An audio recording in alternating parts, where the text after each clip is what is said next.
A paz do Senhor. Hoje vamos continuar estudando sobre a teologia dos amigos de Jó. Semana passada estudamos sobre Elifaz e hoje então vamos estudar sobre a teologia de Bildade, que ele defende que se há sofrimento, há então pecado oculto. Eu sou Janaína Botti, teóloga e professora de escola bíblica dominical há mais de 20 anos. E atualmente congregamos na Igreja Assembleia de Deus aqui em São José dos Campos. A lição de hoje, lição número 7, que tem por título A Teologia de Bildade. Se há sofrimento, há pecado oculto? O texto áureo, ele está em Jó 8:4.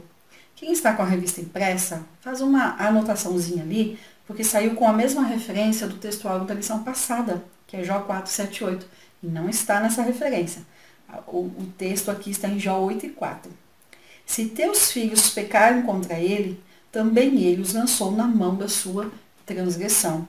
A verdade prática, a existência do sofrimento não quer dizer que haja pecado oculto. A leitura bíblica em classe, Jó capítulo 8, dos versículos 1 a 4, capítulo 18, dos versículos 1 a 4, e o capítulo 25 todo, que tem ali somente 6 versículos.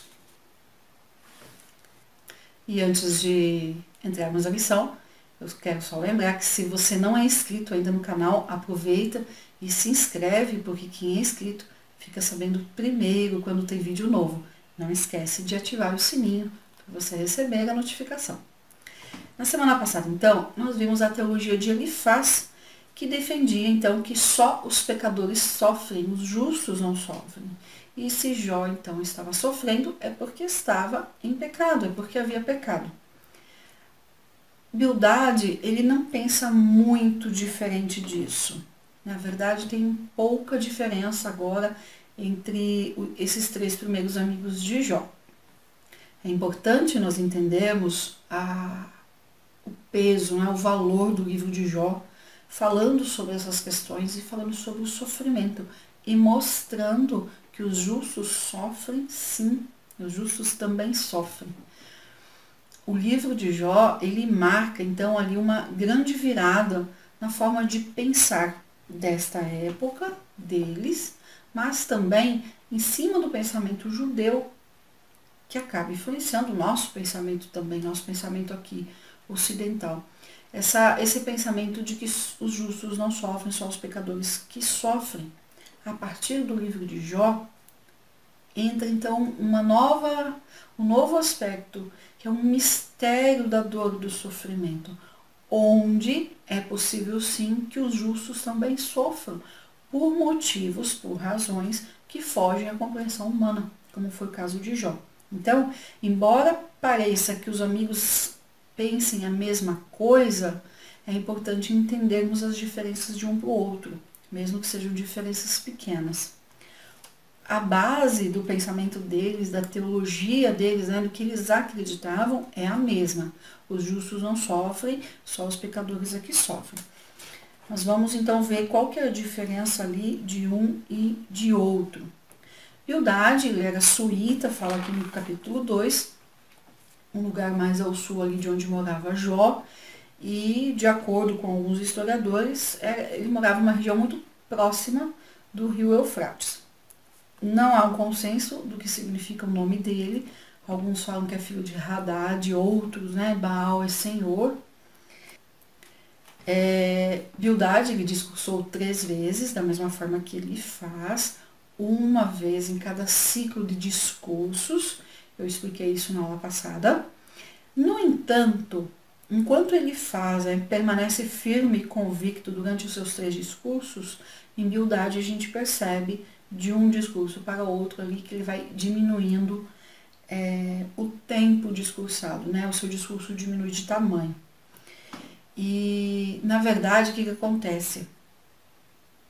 Esses discursos, embora nós leiamos um em seguida do outro, em pouco tempo, eles demoraram meses para acontecer. Esses discursos dos 3 primeiros amigos de Jó, Elifaz, Bildade e Zofar, devem ter acontecido aí alguns dias depois do luto que eles fizeram ali no início, no capítulo, que fala ali no capítulo 2, até 6, 7 meses depois. porque o total desse sofrimento, desse processo de sofrimento de Jó, entende-se que foi entre 9 meses e 1 ano.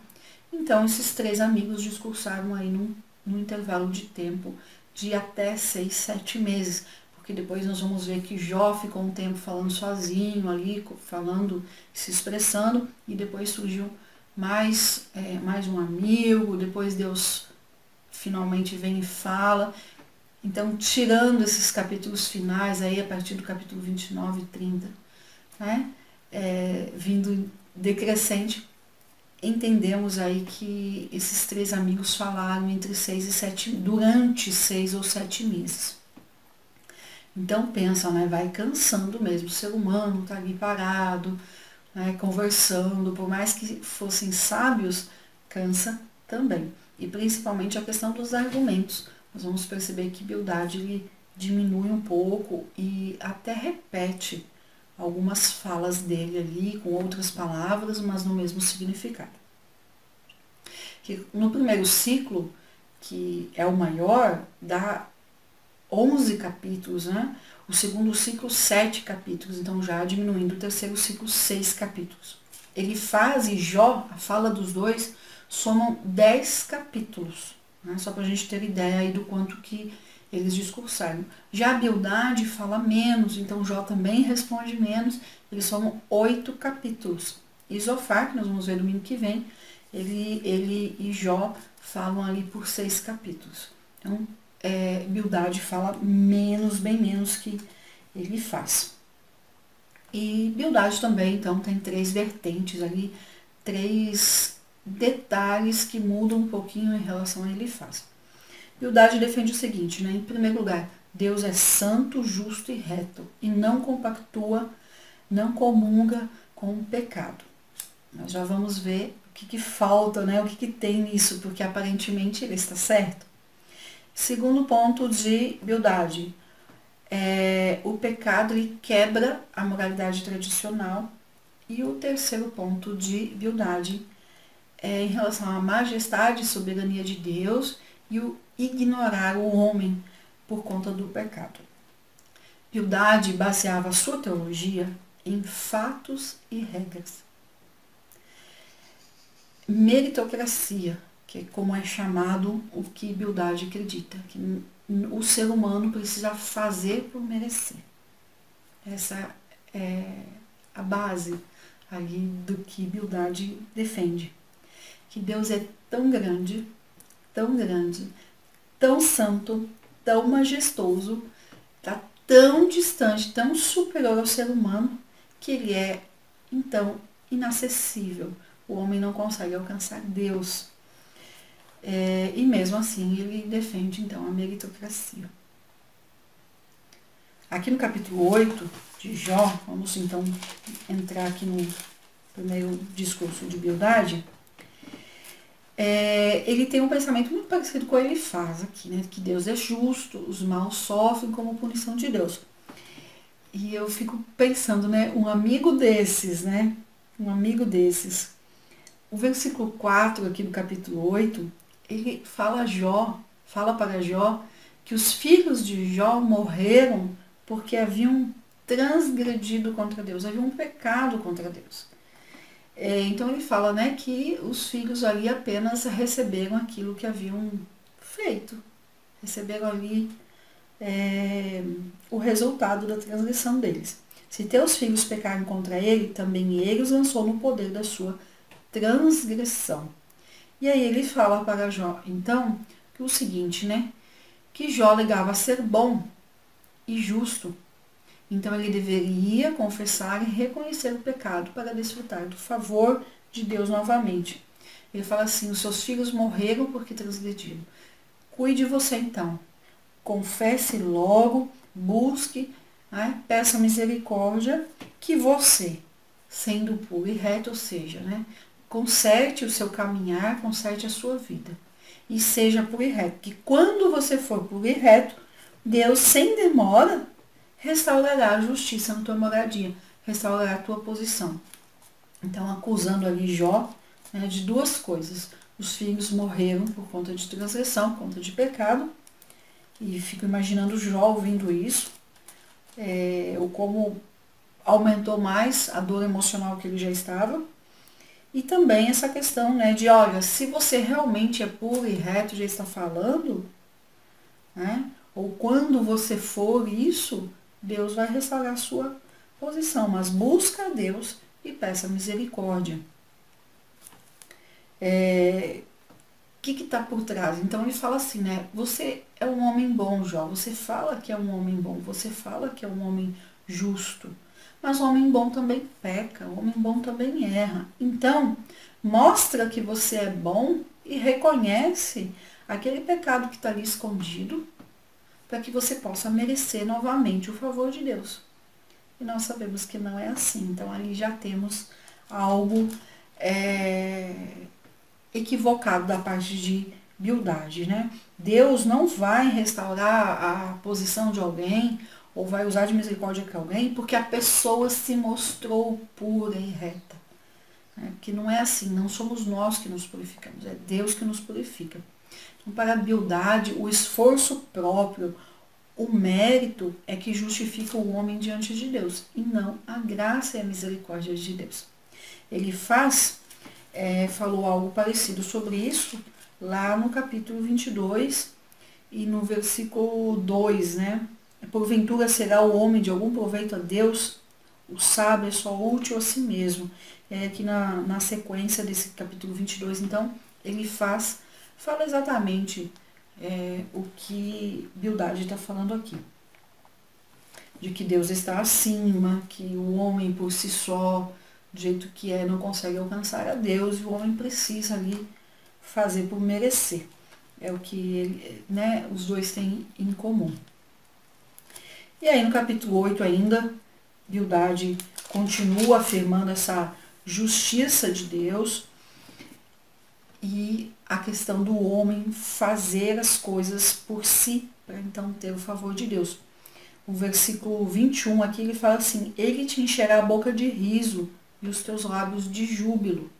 Então, Bildade defendendo que quando Jó reconhecesse o seu pecado e mudasse o seu proceder, Deus então daria novamente riso para Jó. E os lábios de Jó se encheriam de júbilo. Mas ele precisaria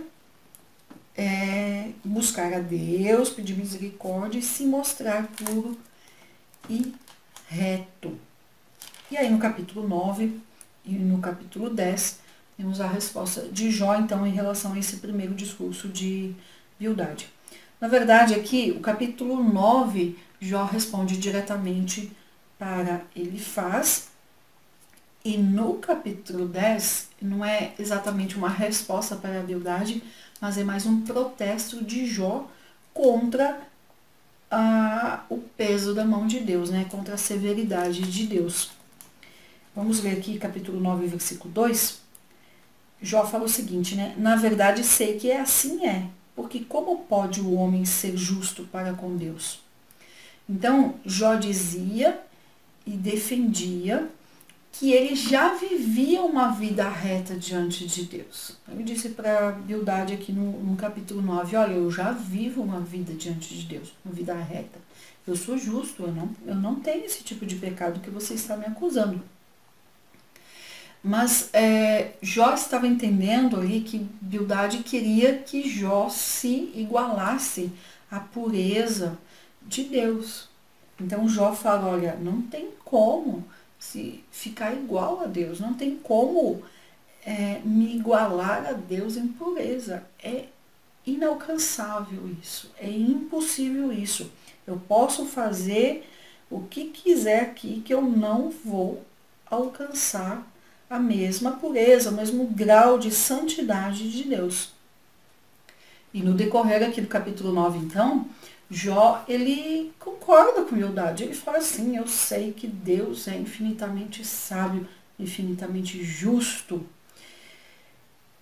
Mas Jó também está consciente de que nada que ele faça o aproximará desse Deus santo. Porque não é pelo nosso fazer, não é pelas nossas obras que nós vamos alcançar Deus. E Jó fala exatamente isso. aqui nos versículos 30 e no 31, Jó fala assim: ainda que eu me lave com água de neve e purifique as mãos com cáustico, mesmo assim me submergirás no lodo e as minhas próprias vestes me abominarão. Então, ali falando para a Bildade, olha, eu posso fazer tudo, eu não vou chegar perto de Deus em santidade, em pureza. E Jó, então, né, vai discursando em cima disso. Ele fala que Deus, né, não é homem como eu a quem eu responda, vindo juntamente juízo. Não há entre nós árbitro que ponha a mão sobre nós ambos. Ou seja, não tem como ficar no mesmo grau de justiça de Deus. Versículo 34 fala assim: tire ele a sua vara de cima de mim, não me amedronte o seu terror. Então falarei sem o temer, do contrário não estarei em mim. E aí aqui ele começa então a entrar ali nessa questão de protestar, né, contra a mão dura de Deus, contra o poder da mão de Deus. Nesse capítulo 9 aqui, Jó começa então a mostrar de uma forma muito leve que há algo mais para se pensar sobre o sofrimento. Ele fala no versículo 21, eu sou íntegro, não levo em conta a minha alma, não faço caso da minha vida. Ou seja, eu não me importo com a minha vida, se eu continuar vivendo ou não. Trazendo aqui a questão da cultura da honra, que eu citei lá na lição 1. Não faço caso da minha vida, mas eu sou íntegro. O nome vale mais do que a própria vida. E ele começa aqui, então, mostrar que há, sim, algo mais na teologia ali dos amigos dele. Os amigos defendem que onde tem sofrimento tem pecado. Jó fala, não, não é assim. Tem algo mais, porque eu não estou em pecado. Eu sou íntegro e mesmo assim estou sofrendo. Deus havia testemunhado a respeito de Jó, de que ele era justo, íntegro, temente a Deus, se desviava do mal. Jó não sabia disso, que Deus era sua testemunha. Mas a experiência dele nesse sofrimento, e aqui ainda não tinha chegado na metade do tempo do seu sofrimento, mas a experiência já apontava para algo mais ali na questão do que eles acreditavam, né? Que até então ele desconhecia essa questão do sofrimento para os justos.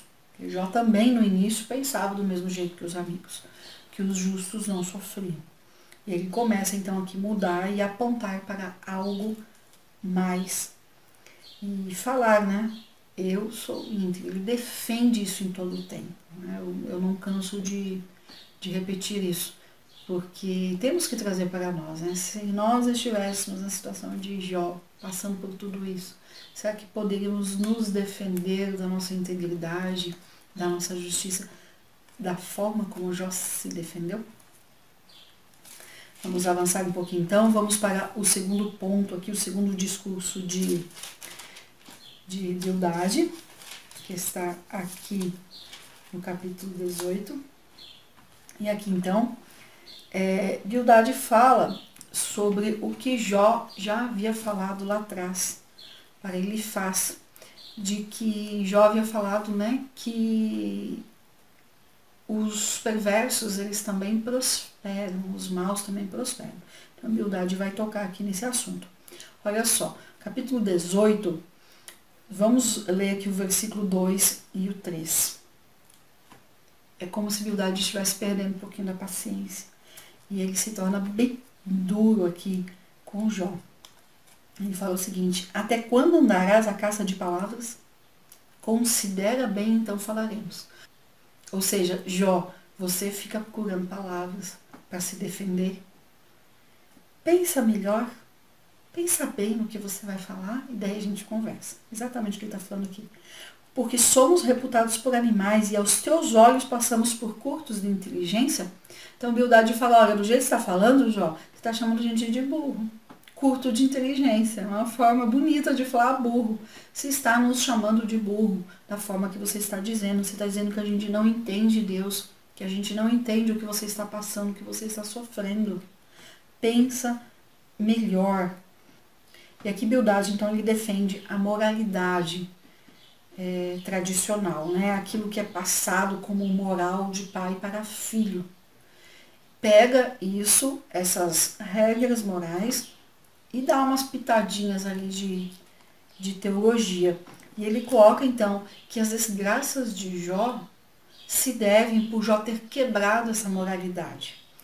Para Bildade, praticar a justiça era praticar essas regras morais, né, da sociedade ali, que foi passado de pai para filho. E como Jó havia falado para Elifaz que os maus também prosperam, vimos isso na lição passada, aqui então Bildade responde para Jó, falando que os maus prosperam sim, mas aparentemente. Dos versículos 12 em diante, ali do 12 até o 16, Bildade dá o exemplo da árvore. Se cortar a raiz, tira a raiz e deixa só a árvore ali, por um tempo essa árvore continuará verde, continuará ali com vigor, mas é aparente. Em determinado momento ela simplesmente vai murchar, secar e morrer, porque foi cortada as raízes. Então, Bildade fala que os maus é da mesma forma. Eles prosperam aparentemente, eles já estão sem raízes, porque são maus, e por um tempo eles vão prosperar. Mas vai chegar sim um momento onde essa prosperidade vai se acabar. E aí ele fala que por baixo secarão suas raízes e murcharão por cima os seus ramos, ou seja, depois de um tempo, né? Isso vai acontecer com os perversos. Então, aquela prosperidade que já havia falado dos maus, Bildade fala então que essa prosperidade ela não é duradoura, ela é temporária.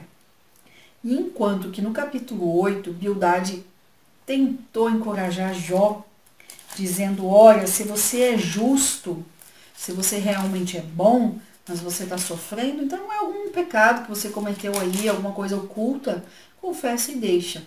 Para a Bildade, ele estava encorajando Jó no capítulo 8, mesmo falando que os filhos tinham morrido por conta de pecado. Aqui no capítulo 18, o tom de Bildade já muda. No 8 era de encorajamento. Aqui, vê-se uma irritação muito séria de Bildade, e ele repete, então, a sua teologia e reforça com essa questão de quebrar a moralidade, e ele fica ali muito duro e irritado com Jó. Do 1 ao 4, ele demonstra essa irritação com Jó. Ele fala, você te despedaças na tua ira. Do versículo 5 até o 21, Bildade, então, fala, né, sobre a ruína e a miséria dos ímpios, dos maus. Ele fala o seguinte, olha, Jó, você, né, continua sofrendo, então você continua em pecado, você é mau, você está junto com esses aí, você vai perecer do mesmo jeito. Ele termina o capítulo 18 falando assim, tais são, na verdade, as moradas do perverso, e este é o paradeiro do que não conhece a Deus. Ou seja, aquele que não conhece a Deus vai se acabar, vai ser tomado de terror. Não vai ter prosperidade, não vai ter filho para a posteridade no povo, né, que ele fala ali no versículo 19. Então é importante nós entendermos isso. Essa mudança no jeito de falar, essa mudança de humor de Bildade. No 8, encorajando Jó a confessar, e aqui no 18 falando o seguinte, ó, você não quer confessar, então não confesse. Você vai perecer mesmo, porque você é mau, você é perverso. Ele inclui Jó, então, como sendo perverso também ali, junto com os maus da terra. E aí no capítulo 19, ele mostra alguns aspectos ali da doença de Jó, alguns sintomas, que eu falei lá no comecinho do trimestre. Jó mostra aqui então para Bildade que ele realmente confiava que Deus estava no controle de todas as coisas, no controle de tudo. E ele, Jó, fala que ele tinha certeza que ele não tinha quebrado nenhuma lei moral, nenhuma regra, mas que ele estava disposto a abandonar as suas tentativas de se auto-justificar. Então ele fala assim, olha, eu tenho certeza que eu não quebrei nenhuma regra moral que você está falando, eu não quebrei a moralidade tradicional, mas eu estou disposto, então, a parar de me defender, parar de me auto-justificar. Vamos ver aqui, isso está escrito aqui nos versículos 21 em diante, Mas eu quero só citar aqui o que eu falei de sintomas. No 17 ele fala assim, capítulo 19, versículo 17. O meu hálito é intolerável à minha mulher, e pelo mau cheiro sou repugnante aos filhos de minha mãe. Até as crianças me desprezam por conta do cheiro ruim ali da sua doença. O versículo 20 ele fala assim, os meus ossos se apegam à minha pele e à minha carne. Falando então sobre a sua magreza, o quanto ele já tinha emagrecido. Voltando então, no 21, ele assume isso para os amigos. Compadecei-vos de mim, amigos meus, compadecei-vos de mim, porque a mão de Deus me atingiu. Por que me perseguis, como Deus me persegue? Vocês estão me perseguindo do mesmo jeito que Deus, vocês não estão ajudando. E ele fala, então, olha, eu vou parar de me justificar então para vocês, eu estou disposto a abandonar as minhas tentativas de me justificar. Mas eu estou disposto por quê? Porque eu creio, eu confio que Deus está no controle de tudo. Em algum momento, Deus intervirá por mim. E aí vem esse versículo emblemático, esse versículo maravilhoso que nós temos no 25. Porque eu sei que o meu Redentor vive e por fim se levantará sobre a terra. E aqui os estudiosos dizem que ele está apontando, então, de forma profética, com fé, para Jesus no Calvário. Né? Porque eu sei que o meu Redentor vive e por fim se levantará sobre a terra. Então, ele está disposto a parar de se defender para os amigos, porque ele confia nisso. Que vai chegar um momento que o seu Redentor vai se levantar sobre a terra. E aí irá defendê-lo da situação em que ele está. Esse Redentor aqui vem no hebraico, significa o quê? Né? Uma pessoa que defende um familiar que não consegue se defender. Então ele fala assim, eu abro mão de tentar me defender, já que eu não consigo me defender diante de vocês. Mas vai chegar um momento em que o meu Redentor vem e me defenderá, já que eu não consigo. É fé. Isso se chama confiança. Jó contempla ali a cruz, então, como os estudiosos falam e defendem, né? Ele contempla a cruz, o nosso Redentor, que é um Redentor justo, imparcial e mediador eficiente, né? Defende uma vez só, não precisa fazer duas vezes. Por fim, então, nós vamos aqui para o terceiro discurso de Bildade. O capítulo 25, o seu terceiro discurso, tem só 6 versículos. E aqui ele fala o quê? Né? Sobre a majestade de Deus. E ele fala que é impossível o homem se justificar diante de Deus. Embora ele fale de meritocracia, de que o homem tem que fazer por merecer. Mas aqui, então, ele fala, olha, não tem o que o homem faça que consiga se justificar diante de Deus. O homem é como um verme e nada pode fazer por si. Está certo esse discurso, está certo esse aspecto dele, mas está incompleto. Então vamos ver aqui. Bildade usa teologia, usa o seu conhecimento para humilhar Jó. Não se deve usar o conhecimento bíblico para humilhar ninguém. A palavra de Deus, ela deve ser para nos ajudar a se achegar a Deus, a entender o plano da salvação, a aceitar Jesus. A palavra de Deus serve para aumentar a nossa fé. Está lá em Romanos 10 e 17, vamos ler aqui. E assim a fé vem pelo ouvir, e ouvir a palavra de Deus. Então, a palavra de Deus é para aumentar a nossa fé. A palavra de Deus também é para nos corrigir e nos fazer avançar no que eu chamo de processo de santificação. Aqui no Romanos 15, versículo 4, pois tudo quanto outrora foi escrito para o nosso ensino foi escrito, a fim de que pela paciência, pela consolação das Escrituras, tenhamos esperança.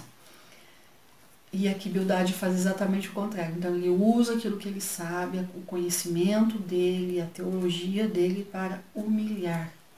E isso é errado. Isso é usar a palavra de Deus de forma egoísta, usar para si, nos seus objetivos. E aqui, como eu já citei, nós vemos uma diminuição drástica do discurso de Bildade, tanto no tamanho, são só 6 versículos, como na intensidade. Do primeiro discurso dele para o segundo, já teve ali uma diminuição mais leve. E agora, então, tem uma diminuição brusca na sua fala. Como eu já citei, os debates eram longos, levaram meses e certamente que eles cansaram. Né? Eles já não eram novos, tinham filhos adultos, né? E cansaram. E também, Bildade aqui já tinha esgotado os argumentos dele, né? Seu poder argumentativo. Então, ele apenas repete aqui algumas coisas que ele já tinha falado nos outros dois, mas dando esse enfoque, então, para a majestade de Deus e a soberania de Deus, colocando Deus inalcançável para o homem, né? Um Deus majestoso.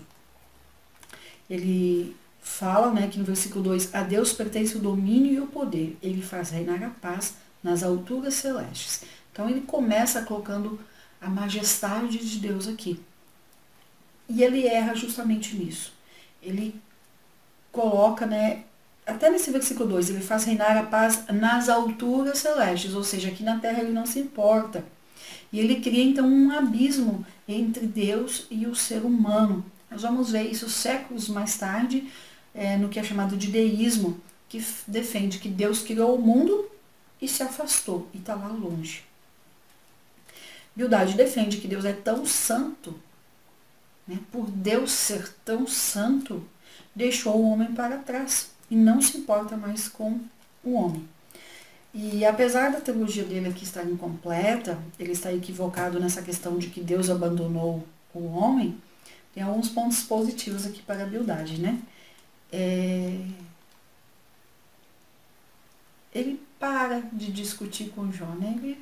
Ele cansa, assume que é isso e não se estende mais, não fica ali divergindo, embora de um discurso para outro, as diferenças do que eles falam com o Jó acaba sendo muito pequena. Mas ele encerra, então, aqui a participação dele nos discursos aqui de Jó.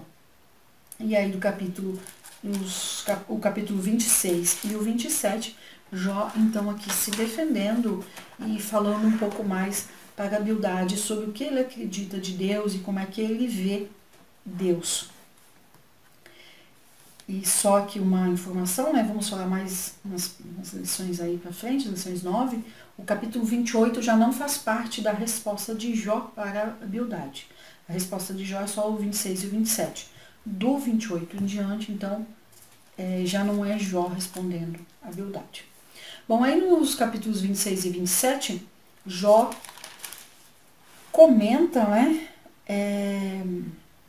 sobre a ajuda dos seus amigos. Ele é irônico aqui. Apesar de doente, apesar de estar sofrendo, ele tem o humor dele aqui um pouco irônico. Ele fala assim para a Bildade no versículo 2: como sabes ajudar ao que não tem força e prestar socorro ao braço que não tem vigor?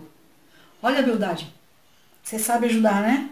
Você sabe aconselhar o que não tem sabedoria. Você sabe revelar plenitude de verdadeiro conhecimento. Aí ele vira e pergunta: com a ajuda de quem você consegue falar essas palavras?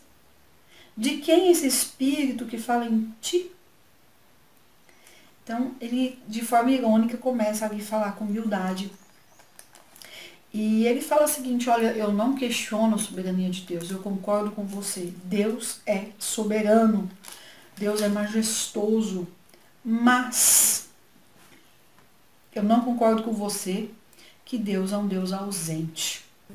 Então, o capítulo 26 é mais ali uma ironia sobre a fala de Bildade, mas também dizendo: olha, eu concordo com você, Deus é majestoso, Deus é soberano, né? Deus tem toda a força, tem todo o poder. Ele fala aqui no versículo 12, ele fende o mar, com o seu entendimento abate o adversário, pelo seu sopro ele aclara os céus, né?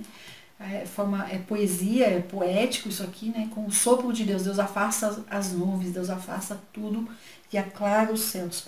Mas aí no capítulo 27, então, Jó fala novamente aqui da sorte dos perversos, mas ele traz então o complemento do que falta para a Bildade, a compreensão mais completa, vamos dizer assim, sobre a teologia de Bildade. Ele coloca, né, que Deus é tudo isso que Bildade falou, mas que Deus não pode ser visto apenas em sua força, mas por seu amor. Versículo 5 ele fala assim: longe de mim que eu vos dê razão. Ou seja, eu não vou dar razão para vocês. Deus não é assim. Até que eu expire, nunca afastarei de mim a minha integridade. A minha justiça me apegarei e não alargarei. Não me reprova a minha consciência por qualquer dia da minha vida. E aqui Jó então apresenta um Deus maior até do que Bildade falou. Um Deus que não é só majestoso, que não é só poderoso, mas um Deus que, sobretudo, deve ser conhecido por seu amor. Deus, ele não disciplina os seus só porque é grande, mas Deus disciplina porque ama a criatura, ama o ser humano. O Deus que a Bíblia nos apresenta, então, é esse Deus que Jó começa a apontar aqui. Um Deus que é poderoso, um Deus majestoso, um Deus glorioso, mas também um Deus misericordioso e gracioso, um Deus de graça. E por fim, Bildade não acredita de forma nenhuma na inocência de Jó e o orienta então a viver conforme a moral tradicional e não quebrar essa moralidade. Bildade exalta a grandeza de Deus, sim, a majestade de Deus, mas cria um abismo entre Deus e o homem. Jó clama por um mediador, né, no 19:25, e mostra um Deus que se importa sim com o homem. E aí, encerrando essa lição, eu trago essa reflexão para nós, né? Como nós acreditamos em Deus? Como um Deus que quer sim se relacionar conosco? Se acreditamos nisso, nós temos um relacionamento íntimo com Deus? Que amigo que nós temos sido? Esse amigo, como o Jó falou aqui, de Bildade, você sabe ajudar? Ou seja, se empurra, humilha e pisa naquele que já está sofrendo? Você vai lá e dá mais uma crítica, e chama de crítica construtiva, que é um pouco do que Bildade fez aqui? Como nós estamos? Como está a nossa fé? Como Jó? Íntegro, justo, temente a Deus e que se defende porque sabe da sua posição? Ou estamos nos afundando porque não cremos, não acreditamos, não confiamos num Deus que olha por nós, que se relaciona conosco? Nós temos essa fé aqui de Jó que fala, ok, eu não vou mais então ficar me defendendo, porque eu sei que o meu Redentor vive e por fim se levantará sobre a terra. Deixo essas duas perguntas hoje na lição, para encerrar aqui. Que amigo nós temos sido, que amigo eu tenho sido, e como está a minha fé? Como está a sua fé? Como a de Jó? Esperando e crendo, confiando que por fim o nosso Redentor se levantará sobre a terra? Reflita sobre isso e até a próxima lição. Deus te abençoe e tenha uma boa semana.